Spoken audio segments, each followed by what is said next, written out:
Well, good afternoon, everyone. Thank you all for coming, and it's good to be here. As many of you know, the incredible need to make sure that we are doing everything that we can to address the inequities in our community has been an increasing part of the conversation locally, statewide, and nationally. As we look at some of the proposals that the governor has made up at the state legislature to address the inequities between the white communities and communities of color, between many residents of our community, we know that we need to get working on, with all of our partners, with the fierce urgency of now that Dr. King talked about, to really address these inequities.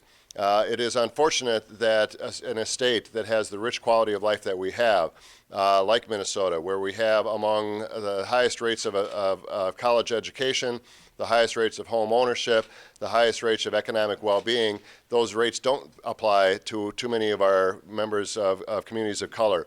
And so we are gathered here today with the City Council, with Jeff Hassan from the African American Leadership Council, to really call on the state legislature to address these inequities in a meaningful and substantial way so that we are continuing to work together with all of our partners and making the work that we do positive and have a direct and immediate impact. The African American Leadership Forum, as you all know, is a Twin Cities-based volunteer organization. Jeff Hassan is its executive director. They have put together a 5-point plan. I'll let Jeff address that 5-point plan directly himself. But as the City of St. Paul, we stand behind that plan. We stand behind those 5 points and are very clear that, that we will be working in every way that we can to address the challenges that we face.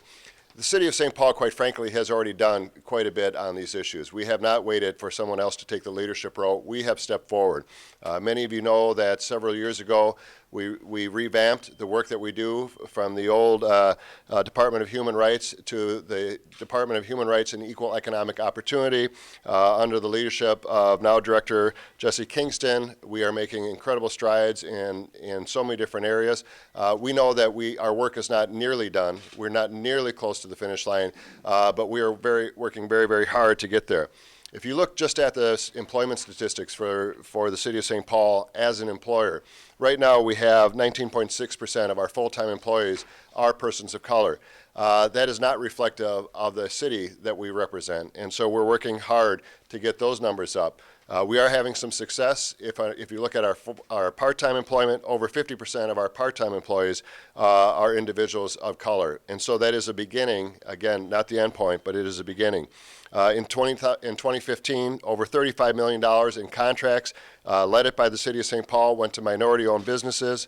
The Hero CERT Collaborative has increased minority-owned business participation on city contracts from 1.1 million in 2009 to the 35.6 million in 2016. African American owned businesses now make up over 50% of our certified minority owned businesses. Contractors wanting to do business with the city must make demonstrable efforts to contract with minority owned businesses. In addition to adopting the African American Leadership Forum plan, the city continues to combat racial inequities and disparities by partnering with Generation Next on education work, Everybody In, the President's My Brother's Keeper initiative, Minnesota Home Ownership Center, and other organizations to help improve the outcomes for all our young people of color to make sure that our children reach their full potential. The city's also launched aggressive racial equity initiative on its own to combat racial disparities. The work consists of employee training and specific efforts to address racial inequities. Departmental equity goals, strategies, and results are reviewed by my office, and those have led to changes in many different aspects of operations, from how we tow cars when we have to tow them, how we enforce city codes, how we plow, where we plow, et cetera, how we reach out to people and communicate what we're doing. And you also know that we have undergone an extensive review of the Police Civilian Internal Affairs Review Commission that is ongoing, and we will be making some changes to that process as we go forward. We worked with the University of Minnesota Center for Restorative Justice to audit the practices of the Civilian Review Commission, and we're looking forward to making sure that that has the full faith and trust of the community as they review allegations of any police misconduct.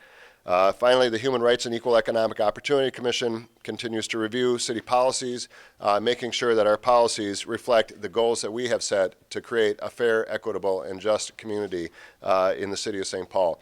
So I'm very proud of the work. I'm very proud of the leadership of Jeff and his organization. The council stands literally and figuratively behind me on this work. And at this point, I would like to turn it over to Councilmember Chris Tolbert. Thank you. Thank you, Mayor, and you well articulated so much. And I'm here today on behalf, as Vice President of the City Council. I know President Stark wanted to be here, but he's out of town.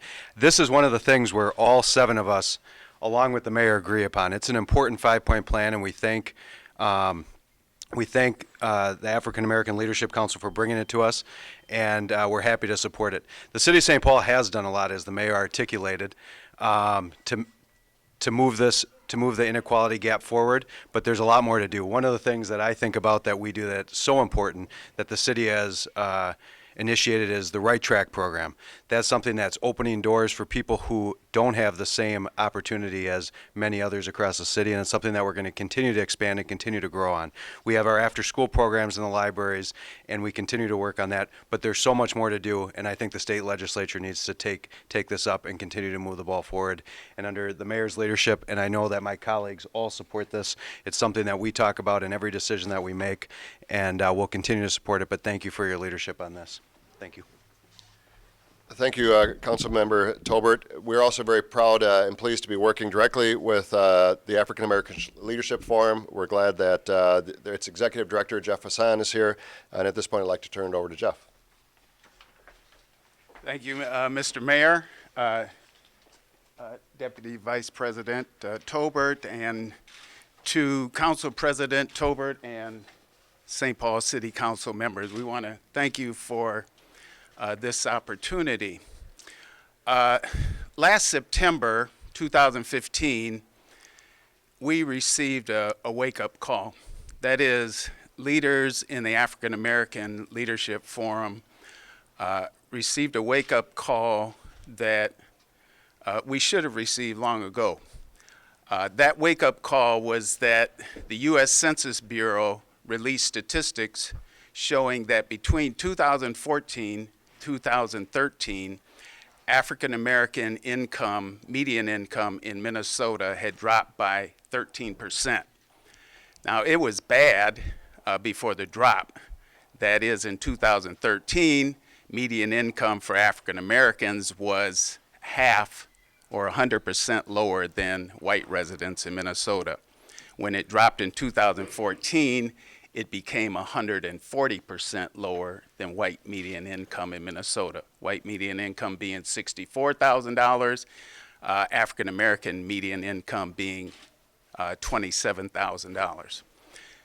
We recognize that as leaders in the African American community, we had been asleep at the switch. And so it was a wake-up call for us to do something. And so we had been holding a series of leaders retreats throughout 2015, and we identified economic inequality as the #1 issue that we needed to address going into 2016. And so a colleague of mine, Stephen Belton, who's here with us today, President and CEO of the Minneapolis Urban League, and I got together and we drafted what we would intentionally made a very strongly worded letter to the public, private, and philanthropic community in Minnesota. That strongly worded letter essentially stated that we in Minnesota are better than the statistics and data show. For those of you who may or may not know, when you combine factors of income, poverty, home ownership, and education, Minnesota is 51st in the United States for African American residents. You may ask, 51st, we only have 50 states. Well, we're behind the District of Columbia and the other 49 states. So that was the wake-up call we received. And in response to that, we put together what we call a 5-point plan to end economic inequality. That 5-point plan essentially stated that we need to have employment, commensurate with our representation in the population. We needed to have contracting in the public and private sphere sector, commensurate with African American businesses in the business space. We needed to have the governor to propose and the legislature to pass legislation dealing with these atrocious inequities.